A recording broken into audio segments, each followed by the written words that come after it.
ya. Tapi kita lihat saja dulu nanti pas kita melakukan pemasangan ya, pemasangan noken as dan mengukur celahnya seperti apa ya, seberapa tebal celahnya. Yang secara standar celah daripada antara noken as dengan sim clap itu untuk in itu antara 0,10 sampai 0,20 dan untuk X 0,20 mm sampai dengan 0,30 mm ya teman-teman. Oke teman-teman, di sini kita akan mengecek ya bagaimana kondisi klep sebelum dibongkar ya. Karena ini memang sebelumnya loss kompresi parah ya.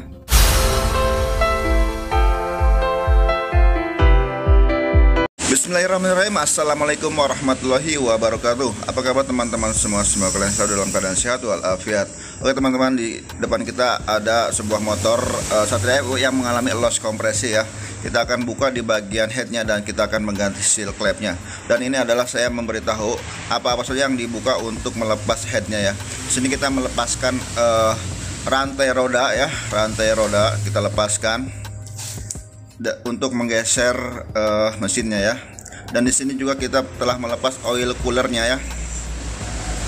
Namun teman-teman dibuka memang oil cooler, lalu kita buka rantainya, lepaskan ya.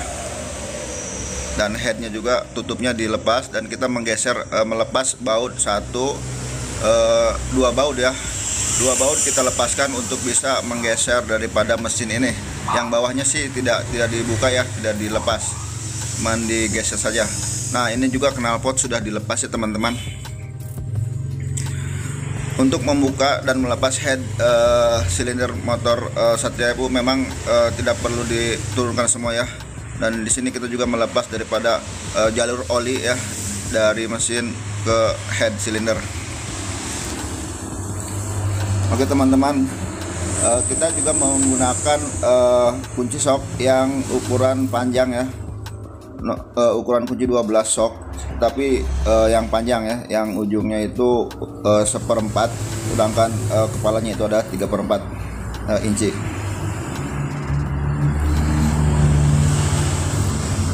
Kita lepaskan 4 baut pengikatnya teman-teman.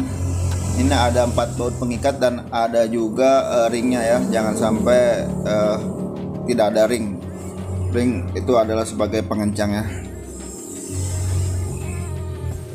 Karena mesin itu bergetar dan ring itu memberi atau meredam getaran ya supaya tidak kendor. Rantai ketengnya kita taliin pakai apa ya? Pakai kawat ya ke atas supaya tidak melambruk ke bawah ya, barangkali mengganggu atau susah ya nantinya. Kita lepaskan 4 bautnya ya. Kita juga ajak juga ya ringnya ya. Jika ringnya nggak mau ikut, kita ambil pakai tangan lah.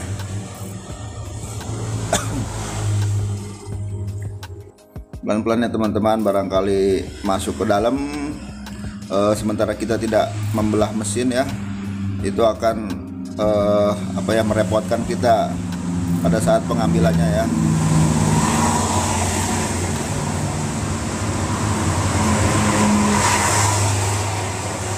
Nah kita kalau udah dilepas ya, di bawahnya itu ada baut, ada mur 10 ya, 3 buah, 1 di samping, 1 di depan ya. Ternyata yang di depan ini belum dibuka, kita juga udah buka lagi. Dan setelah terlepas semua, dengan mudahnya head silinder ini bisa terangkat ya. Lepaskan rantai ketengnya. Nah, angkat dengan hati-hati ya teman-teman, jangan sampai lidah tensionernya patah ya.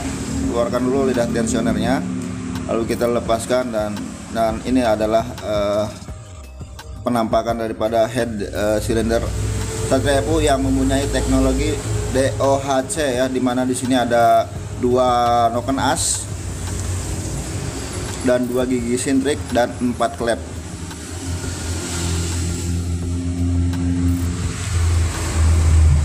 Kita lihat di bagian pistonnya juga sangat kotor sekali keraknya ya. Nah ini adalah kita akan melepaskan daripada sim klepnya ya. Di sini tidak ada stand klep, tetapi di sini ada sim klep dan kita mengambilnya dengan magnet ya teman-teman. Magnet apa saja bekasnya. Dan kita juga sebagai antisipasi kita sudah menyiapkan wadahnya yang telah kita tandai supaya ini tidak tertukar ya, karena kadang-kadang nomornya sudah tidak ada ya untuk SIM klep. Kita bikin sesuai dengan penempatan ya. Intinya sih jangan sampai ketukar, bagaimanapun caranya itu terserah kalian ya. Kecuali kalau nomornya ini masih masih ada nomornya, mungkin kita juga bisa menghafalkan atau bisa menempatkan kembali ke posisinya ya. Nah, di sini juga yang kelihatan nomornya juga tidak terlalu ya, udah kayak kehapus gitu. Ditilik-tilik, disidik-sidik juga tetap tidak ketahuan ya nomornya berapa.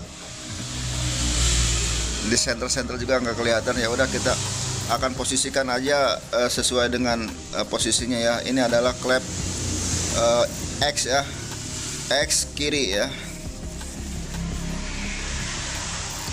X kiri kita tulis 195 kalau nggak salah ya tadi. Yang sebelah kanannya sih nggak tahu berapa ya. Oke, kita buka yang in ya. Yang in berapa ya nomornya? Saya juga nggak terlalu hafal ya nomor daripada SIM, tetapi yang jelas di sini SIM itu bernomor berdasarkan ketebalannya ya teman-teman. Mungkin kalau kita ganti klep, mungkin SIM klepnya juga harus diganti lagi ya. Tapi kita lihat saja dulu nanti pas kita melakukan pemasangan ya, pemasangan noken as dan mengukur celahnya seperti apa ya, seberapa tebal celahnya. Yang secara standar celah daripada antara noken as dengan SIM klep itu untuk in itu antara 0,10 sampai 0,20, dan untuk X 0,20 mm sampai dengan 0,30 mm ya teman-teman. Oke teman-teman, di sini kita akan mengecek ya bagaimana kondisi klep sebelum dibongkar ya. Karena ini memang sebelumnya loss kompresi parah ya. Kita ngecek seperti ini ya. Yang pertama kita cek di bagian innya dulu nih. Klep in kita kucurkan dengan oli dengan bensin ya, dan kita semprot di bagian klepnya. Nah, kalau misalkan seperti ini berarti rembes ya, berarti klep ini memang bocor ya. Kita bisa mensekirnya atau kita bisa menggantinya ya. Kita bersihkan juga, kita cek juga bagian yang klep X ya, yang bagian kecil itu klep X. Kita juga pengetesan sama ya seperti yang sebelumnya. Memasukkan bensin ya, kita semprot menggunakan angin ya, supaya kelihatan ya rembesannya seperti apa. Nah, kalau seperti ini saja sudah rembes, itu sudah dipastikan kompresinya loss ya, tekanan dalam ruang bakarnya itu hilang ya. Memang untuk Satria FU itu banyak sekali kejadiannya, sering banget loss kompresi. Itu bisa diakibatkan dari klepnya yang tidak rapat seperti ini, bisa juga dari ring sehernya yang lemah, bisa juga dari SIM klepnya yang tidak sesuai ya teman-teman. Nah, di sini orangnya sudah membeli klep dan seal klep, mungkin secara online ya, karena bungkusnya juga seperti ini. Oke, kita buka saja seperti apa dalamannya. Dari labelnya ini orisinil ya teman-teman, tetapi kita juga tidak tahu ya ini orisinil apa bukan. Asli orisinil apa bukan ya, karena belinya juga online dan bukan saya yang membelinya ya.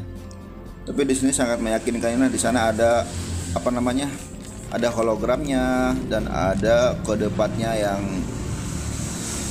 made in Jepang ya kalau nggak salah. Di sini tulisannya tulisan Jepang, tetapi ya kita nanti akan ganti teman-teman. Mungkin itu saja dulu sementara ya yang bisa saya sampaikan, dan untuk selanjutnya kita akan mensekir dan akan memasang klepnya ya.